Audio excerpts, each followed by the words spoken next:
বেলেঘাটাটা মানে কি? বালিয়াঘাটা, বালিয়া মানে কি? খুব ছোট ছোট ডিঙি নৌকাকে বালিয়া বলতো। আর কেউ কি খুঁজে দেখেছে কোনোদিন ক্রিক্রোটা কি জিনিস, কেন ক্রিক্রো বলে? আপনারা যারা দেখছেন প্রথমে একটু ভালো করে বলুন তো ক্রিক কথাটার অর্থ কি আর রো কথাটার অর্থ কি। তবু শোনাচ্ছি আপনাদের দাদা, ক্রিক্রো এটাও কি আছে আপনার বইতে?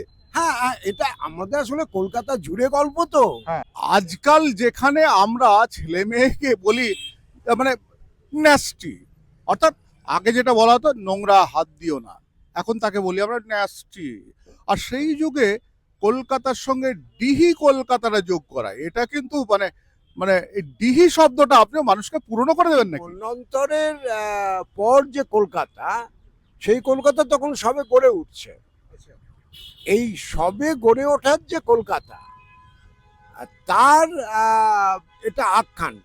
এবং যে তিনটে গ্রাম নিয়ে মূলত কলকাতা নগরীর সূচনা আমরা সবাই জানি, যে বরিশা সাবর্ণ রায়চৌধুরীদের কাছ থেকে তখনকার আওরঙ্গজেবের নাতি যিনি ছিলেন বাংলার নায়েব নাজিম, হ্যাঁ, তার কাছ থেকে, আজমের কাছ থেকে, এখান থেকে তার দুটো উৎকোচ দিয়ে এই কলকাতার তিনটে গ্রাম, গোবিন্দপুর, সুতানুটি হ্যাঁ। আর ডিহি কলকাতা। এবং এই সুতানুটিটাও তখন কার্যত বাগুয়া বলে যে জনপদ, বৃহত্তর জনপদ মৌজা যেটা আর কি, তার মধ্যে ছিল। তো এই নিয়ে ডিহি কলকাতা নামটা মূলত সেই কারণে।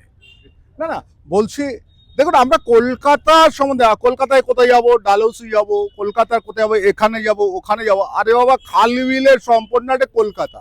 মানে কলকাতাতে এখন ট্রাম লাইনগুলো সবাইকে খাল ছিল। মূলত যে সার্কুলার রোড যেটা আমরা চিনি, হ্যাঁ। সার্কুলার রোডের যেটা বড় সব থেকে ট্রাম লাইন ছিল, এই শ্যামবাজার থেকে শুরু হয়ে ধীরে ধীরে চলে গেল শিয়ালদা পেরিয়ে।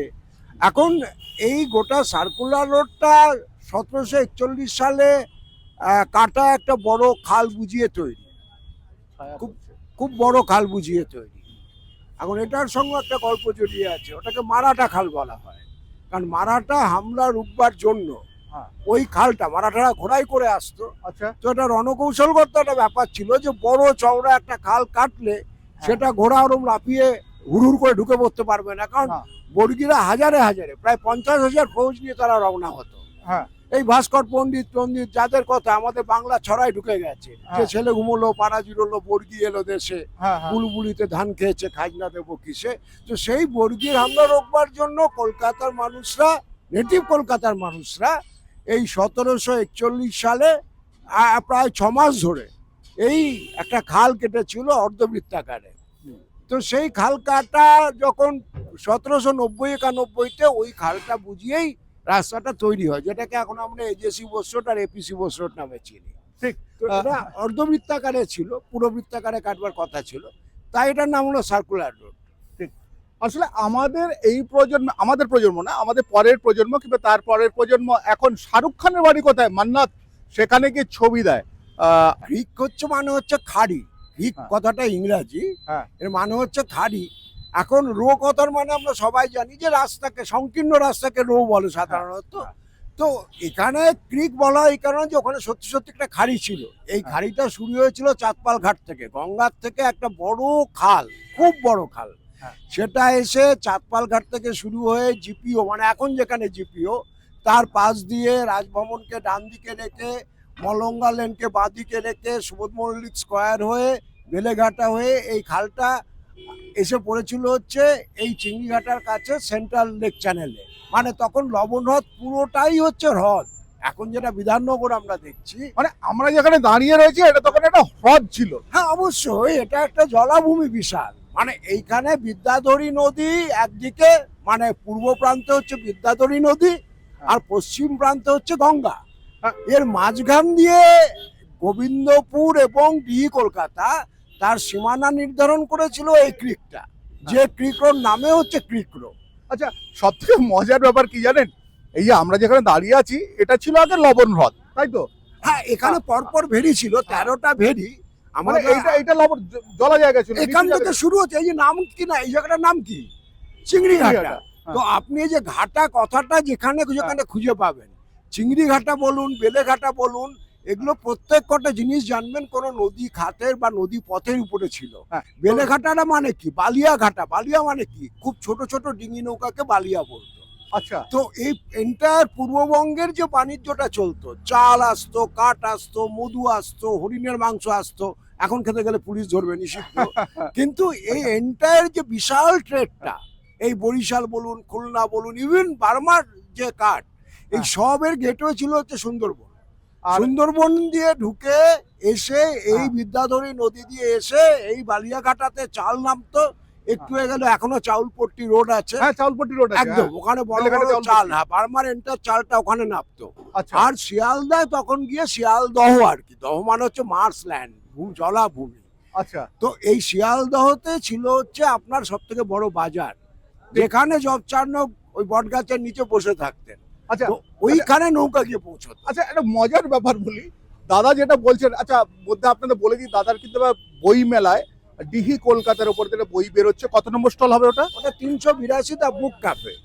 তাহলে কিন্তু আপনি আপনার ছোটবেলায় জানতে পারবেন না, কিন্তু আপনার বাবা কিংবা ঠাকুরদার ছোটবেলায় জানতে পারবেন আর কি। আর কলকাতার ছোটবেলা। কলকাতার ছোটবেলা।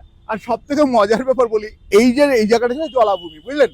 তাহলে লবণাত্যায়, লবণাক্ত। ওটা লবণাত্য, নিউ টাউন সব জলাভূমি ছিল। তাহলে এই জলাভূমির ওপর দিয়ে একটা ব্রিজ হওয়ার কথা ছিল, পুরোনো দিনে ফিরে যান, একটা ব্রিজ হওয়ার কথা ছিল। আর সেই ব্রিজ হলে নিচ দিয়ে জল, উপর দিয়ে গাড়ি কিংবা আপনি হেঁটে যেতেন, কিন্তু না, দেখুন এখন বাস যাচ্ছে সমতল, সেই জায়গাটাতে কিভাবে পরিবর্তন, দেখুন উপরে একটা ব্রিজ রয়েছে, অর্থাৎ মানে ভর্তি করে ফেলা হলো, এত জন অরণ্য তৈরি হলো, ভর্তি করে ফেলা হলো সব, এখন সমতল, তার উপর কি হলো, জলের উপর না, সমতলের উপর হলো একটা ব্রিজ, অর্থাৎ মানুষ পরিবর্তন হয়েছে।